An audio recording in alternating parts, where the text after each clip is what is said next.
Welcome back. I am Tishira. If you're new here, this channel is all about fragrances. In today's video, I want to talk about my top 10 favorite fragrances.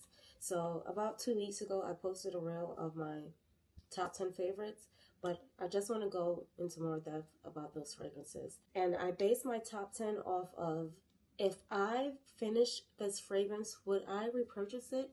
Or can I live without these fragrances? And the answer is no. I cannot live without any of these fragrances. And my reel, there's actually one fragrance that I did swap out. So I wish I could do 11, but I want to keep it at 10. So there is one fragrance that I changed. So let's get into the video.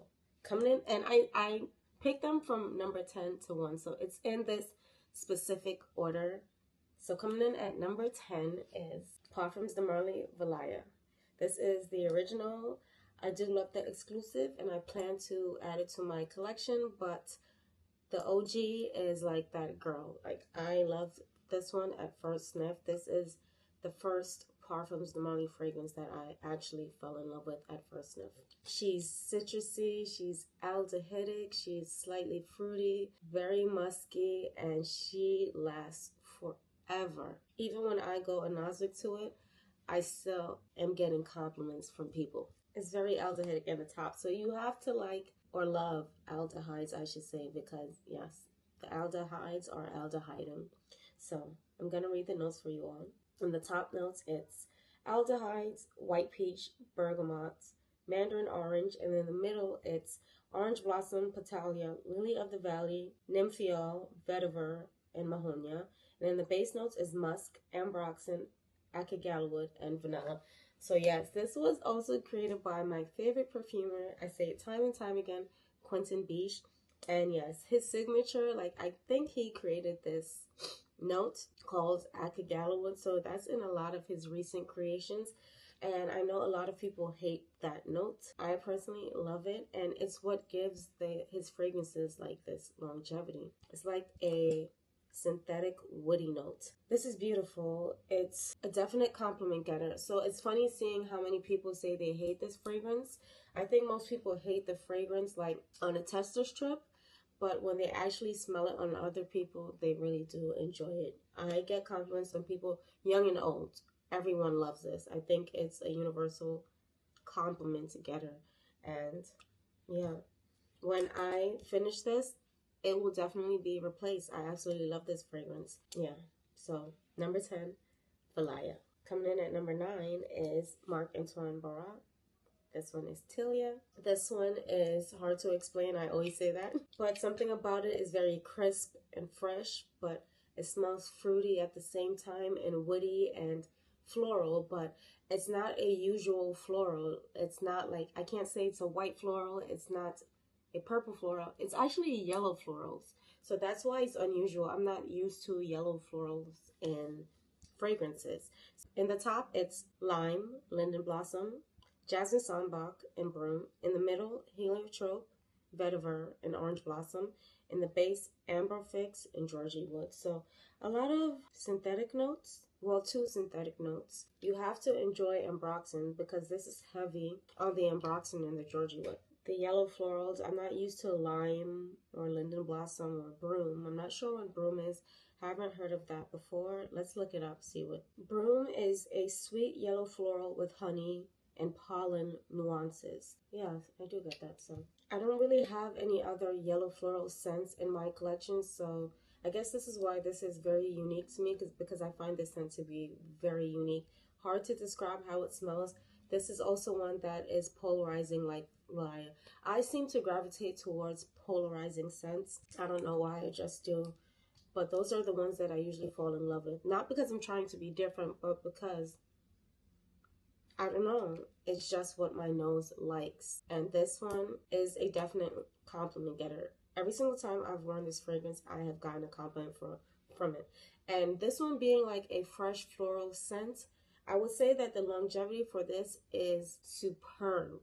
This one lasts all day. And also, I would say that this is one that you should not overspray. I oversprayed at once and was very overwhelmed. Like, I was being choked out by the scent. So I didn't do that again. But yeah, I'm an oversprayer, but this one I have to relax. I have to go easy on the trigger. Again, this one is Tilia by Marc Antoine Barrois. Coming in at number 8, Sospiro Dolce Melodia. The bottle, the texture makes me cringe. I absolutely hate the feel of velvet. Oh, I hate touching this bottle.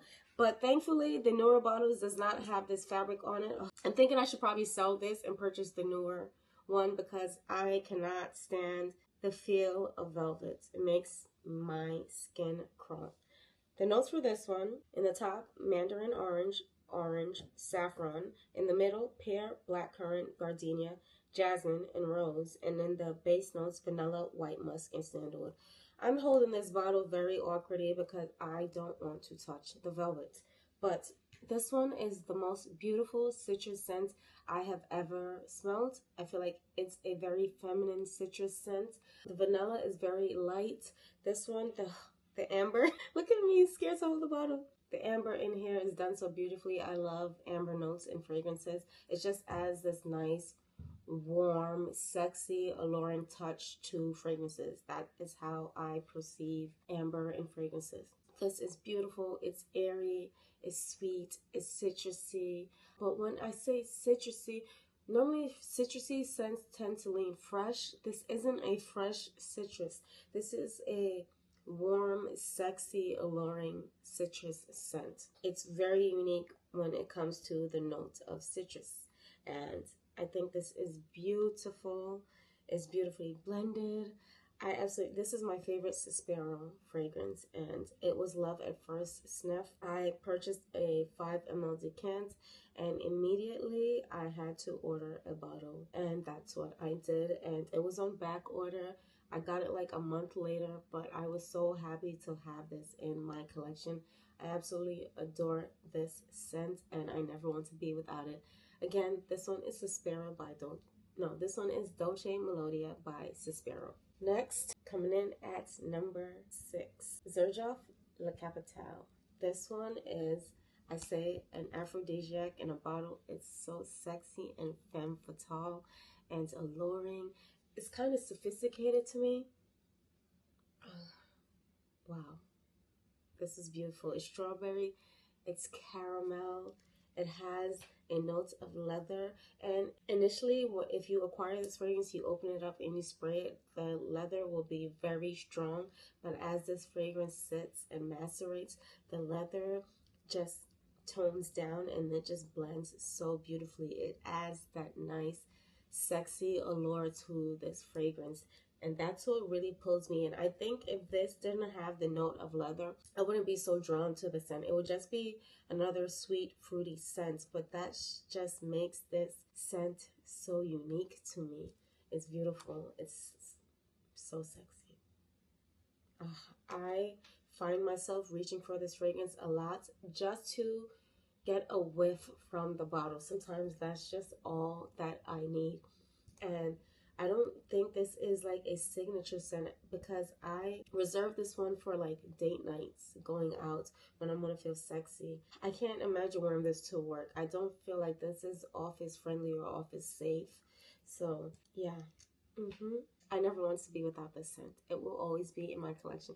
When I empty this, I am guaranteed to repurchase this scent. It's beautiful. Again, this one is La Capitale by Xerjoff. Coming in at number, wait, did I mess that up? That was number 7.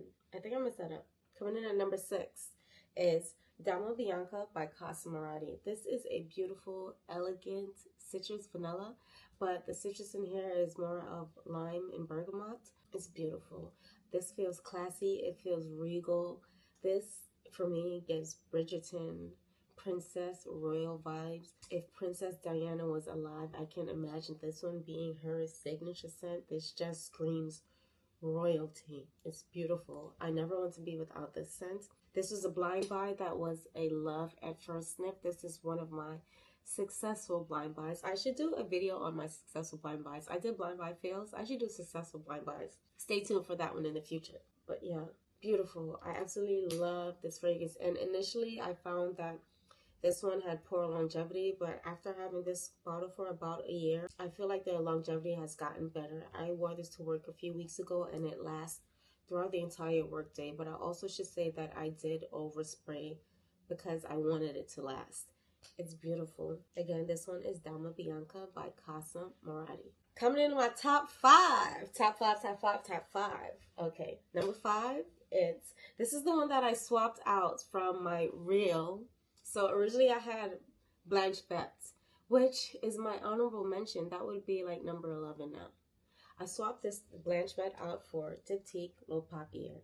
Why? I wear this one more, that's why. And I would repurchase Blanche Bette definitely, but I feel like that one is going to last in my collection longer. I don't reach for it as much as I reach for this. This one is about 60% full after having for like 6 months. Like the first 2 to 3 months, I was wearing this on a weekly basis, multiple times a week. I just wanted to smell like this. This scent just smells comforting, warm, and cozy. It just makes me feel safe. It's beautiful. This was not love at first sniff. When this first released, I tested it in stores and I absolutely hated it, but that's because I tested it on a tester strip, and this is a musk scent, so it sits close to the skin, and it's also one that you must try on skin to get the full depth of the scent. On paper, this just smells like an old dusty book to my nose. I hated it. It was disgusting and I was repulsed. But I went back and tested this again on skin. No, that's not the story. The story is I ordered another fragrance and I received this as a sample with purchase. So I was able to test it at home on skin. And I fell in love and had to have a full bottle. And that's what I did. I added this to my collection. And when I got this in my collection, I was wearing it so much. It smells so good. And every single time I wear this fragrance, I get compliments. My top 10, I would say, are compliment getters. The only one I would say I haven't been complimented on is Dama Bianca, but I absolutely love it. I'm going to read the notes for you. So the notes for this one: musk, white musk, sesame, mimosa, and woody notes. It's very simple. It's not a complex fragrance, but I think it is a unique musk. It smells different from every other musk scent on the market, except for BDK 312 Saint Honoré. These are like almost identical. They're dupes, but I prefer this one. BDK Saint Honoré actually has a heavy dose of ambroxan, which I love, but this one just does something more for me, or to me, I should say. It's a beautiful musk.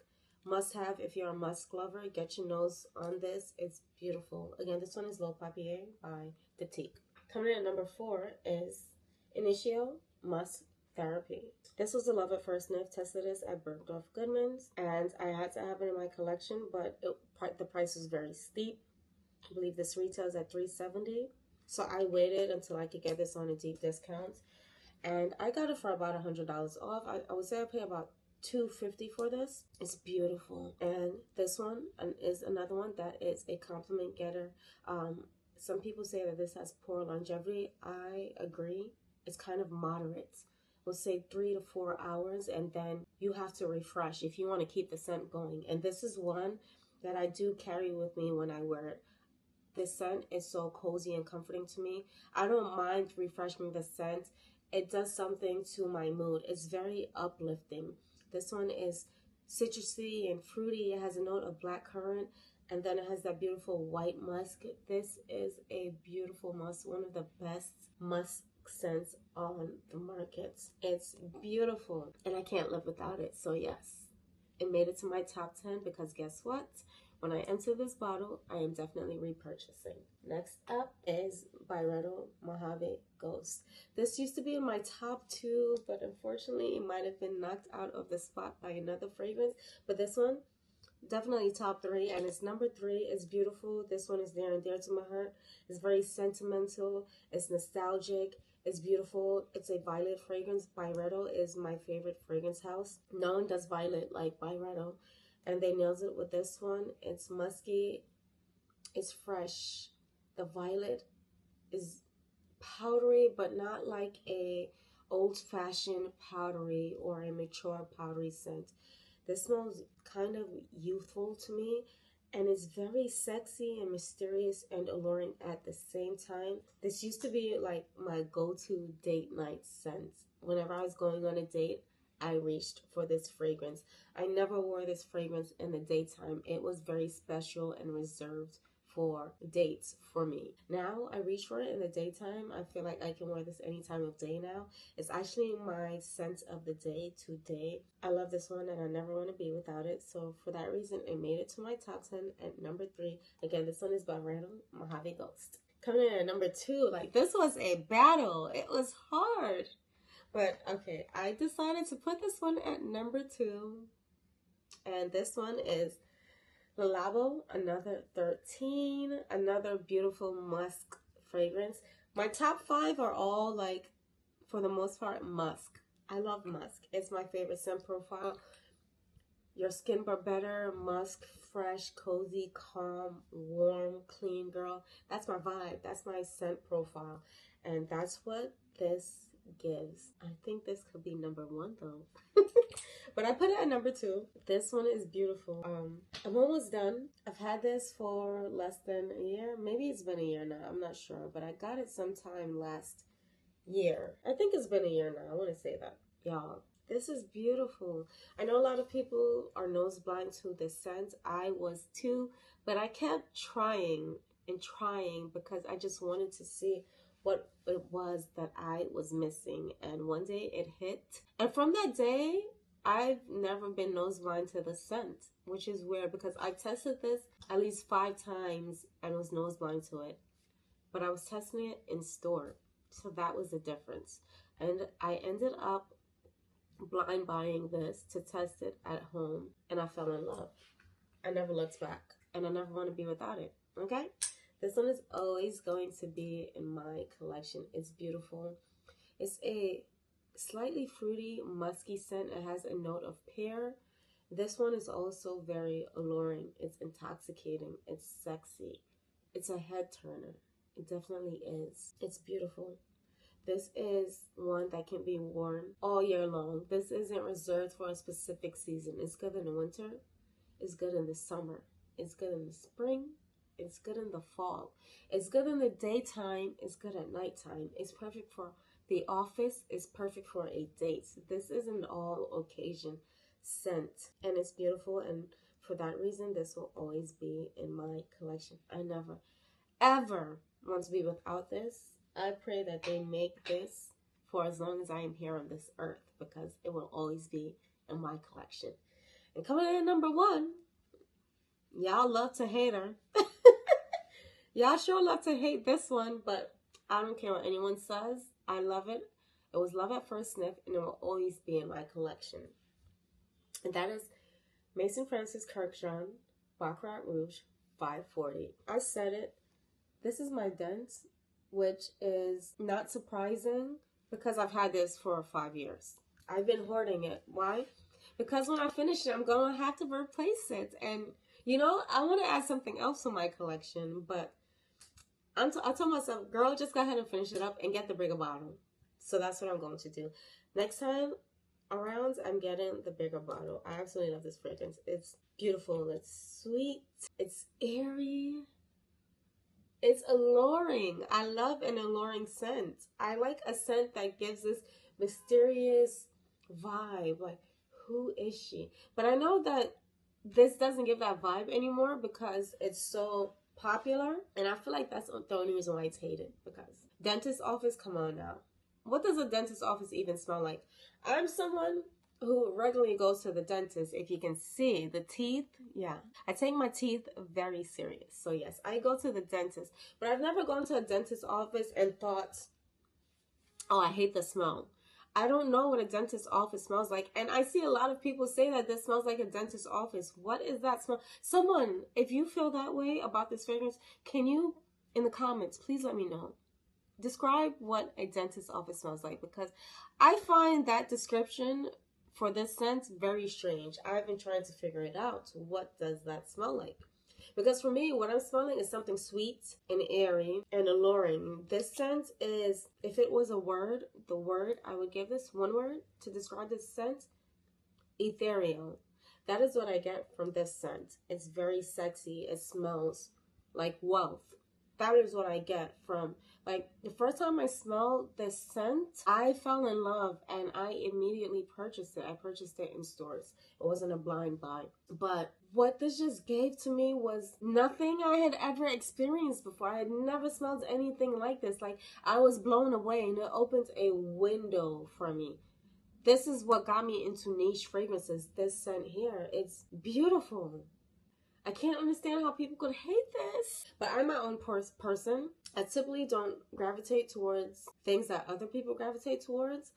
But when I acquired this scent, although it might have been popular, no one I know, no one in my circle knew about it. And when I would wear this around people, I would always get compliment, both from men and women. So I was shocked when I started like watching YouTube reviews. I was shocked to see how much people hate this fragrance. I think it's a fake hate just to be different. Come on. I don't see how anyone can hate this, but I understand that we all experience scents differently. And yeah, so again, this one is polarizing. And as I said before, I am someone who gravitates towards polarizing scents, not because I am trying to be different, but because I like what I like, and I like scents that are unique. Although this is no longer unique, it's been overdone. But that's how you know, like, this scent is that girl, because so many people have tried to, so many companies and perfumers have tried to duplicate this. If it's such a bad scent, why is it being duplicated so heavily? Think about that. Baccarat Rouge haters. Ugh, I could never hate her. I'm always going to love her. She's always going to be in my collection. Came in at #1 because simply this one is the scent that got me started in my niche journey. This is the first niche scent that I fell in love with, and she opened a window for me, and I love her. She's beautiful. I don't reach for it as much because of it being so overdone. And I like to smell unique, and this no longer smells unique to me, but I still think it's absolutely beautiful, and it will always be in my collection regardless. I love it. I love it. Absolutely love her. That concludes my top 10 list. I hope you guys enjoyed this video. If you made it this far and you have not yet liked it, please go ahead, give this video a thumbs up. If you find any value in my content, please consider subscribing, and I'll see you guys in the next video. Until next time, goodbye.